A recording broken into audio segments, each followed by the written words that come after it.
So why do you say sadhu? Sadhu means well done or well said. If somebody wishes you to be happy and healthy, well, then that's pretty well said. But also sometimes somebody teaches the Buddha's teachings. So after somebody explains the Buddha's teachings, it's very good to say sadhu, sadhu, sadhu, which means well said. Why would you ever need to do that? Because there is a benefit from that. And we know it from the Buddha himself. So I will tell you a little story from the Buddha's time. In the Buddha's time, there was a gentleman who had breath of the smell of a lotus flower. How did he do that? In his past life, he said sadhu, sadhu, sadhu after he listened to the Buddha's teachings. So let me see.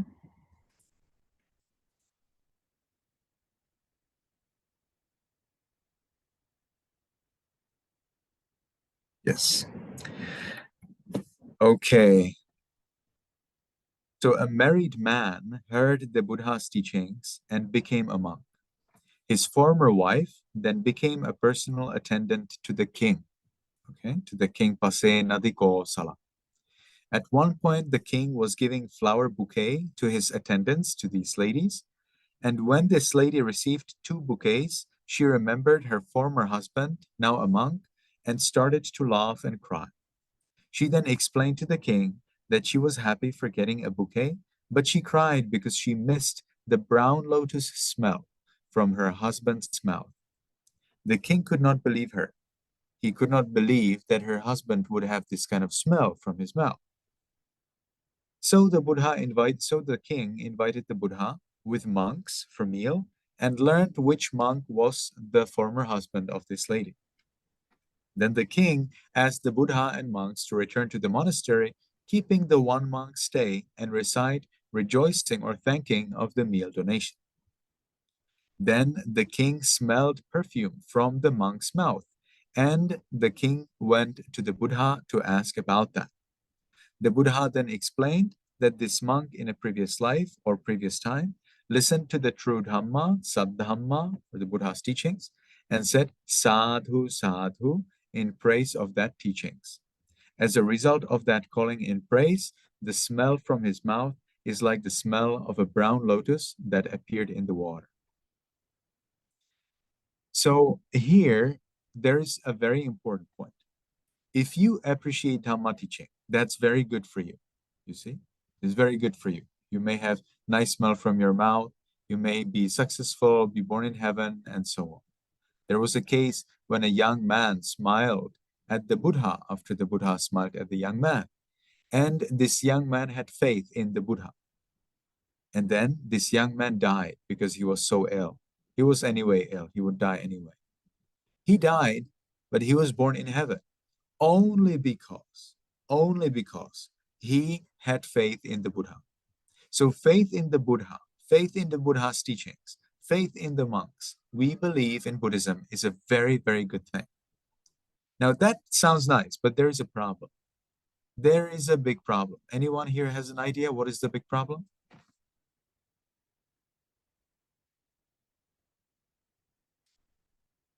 No idea what could be a problem here? Now that's a difficult question, I agree.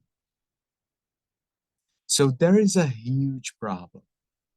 And the huge problem is that if it is true that when you appreciate the Buddha's teachings, it is good for you, well, then when you criticize the Buddha's teachings, it is bad for you. And that's the problem. If you are angry or disappointed, or you don't like the Buddha's teachings, well, then that is bad for you. Buddha's teachings is dangerous. It is dangerous for foolish people. How is it dangerous for foolish people? Think about it. If you have a snake, you can catch the snake by the tail.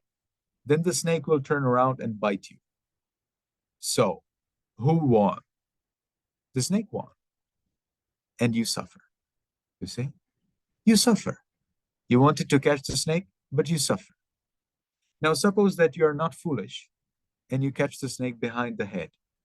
Well, then the snake cannot bite you because you caught it behind the head. You can then use the snake to make an antidote or for anything else, according to the 5 precepts. So you have the possibility to take the snake in a way, good way, in a wrong way. It's like a knife. You can take the knife by the sharp point and then you harm yourself. It's not a good idea. Or you can be a wise person and you can take the knife by the handle and then you can cut vegetables and make a delicious dinner. The same way, you can take the Buddha's teachings from the wrong way. For example, criticize it. Well, then you harm yourself. Or you can take the Buddha's teachings from the good way.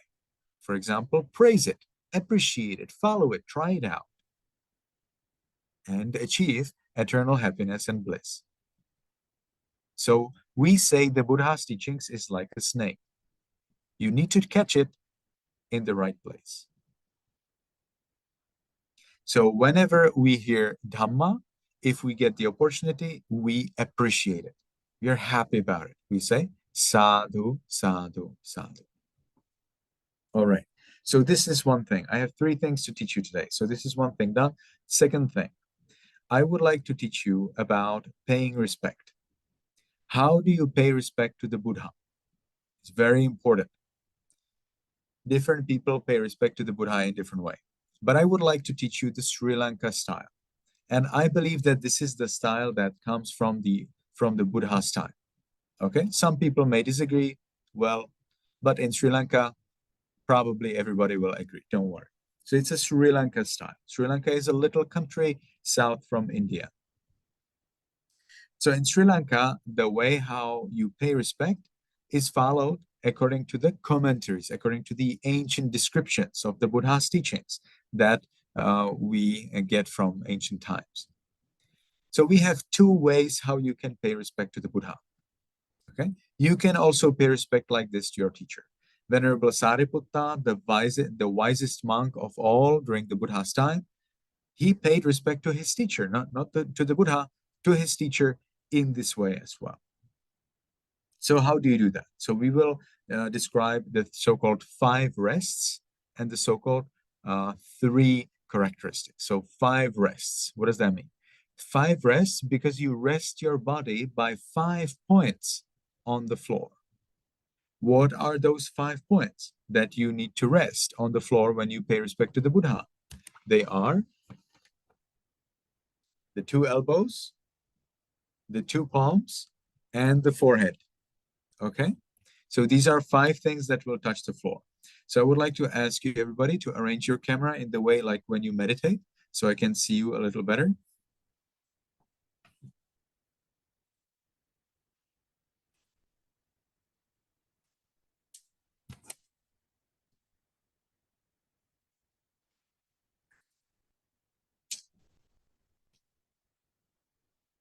Let me see what I can do here.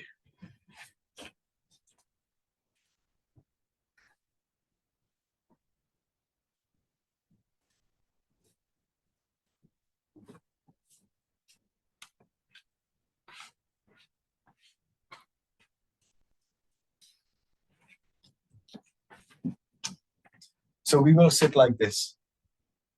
See if you can, everybody, sit like this. You will need to have some space in front of you. Okay? So as we sit like this, we can keep our hands together at the chest. When you have your hands together at the chest, you're close to the heart, and it means that you're sincere. Now what you're going to do is very honest. It is true. This is not in our text, it's not in our books, but it's a good base posture. It's the way how we start.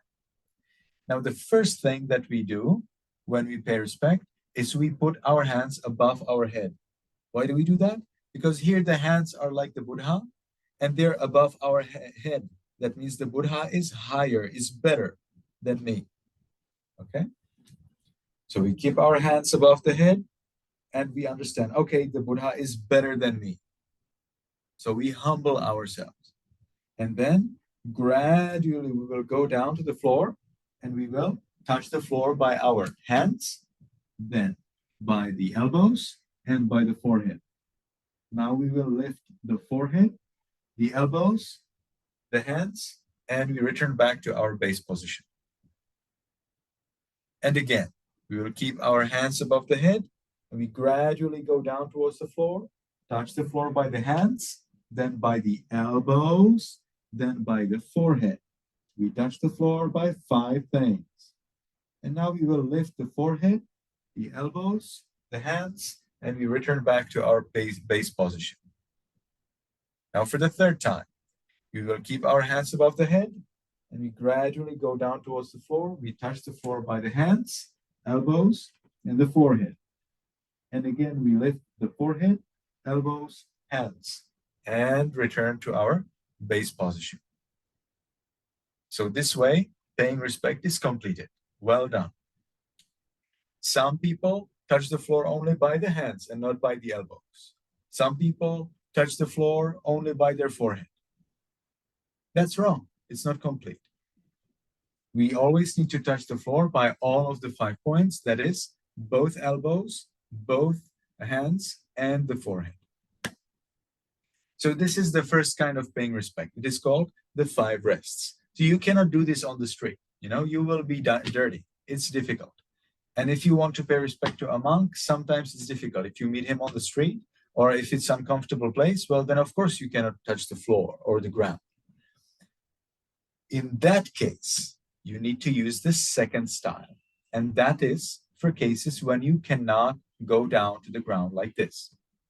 And that, the second case, is done while standing. So I would like to ask everybody to stand.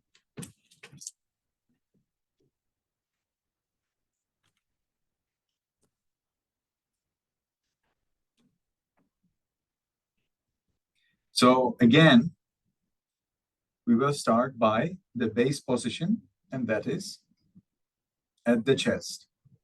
So in this case, we do 3 things. We need to face the Buddha statue or the monk. Then we need to keep our hands above our head. And then we need to bend our back, our upper back, towards the direction. So again, we will keep our hands above the head and we bend our back a little bit in that direction. And then for the third time, we keep our hands above the head and we bend our back in that direction. So again, 3 things were there. We keep our hands above the head, we keep our direction of the monk or of the Buddha statue, and we bend our back.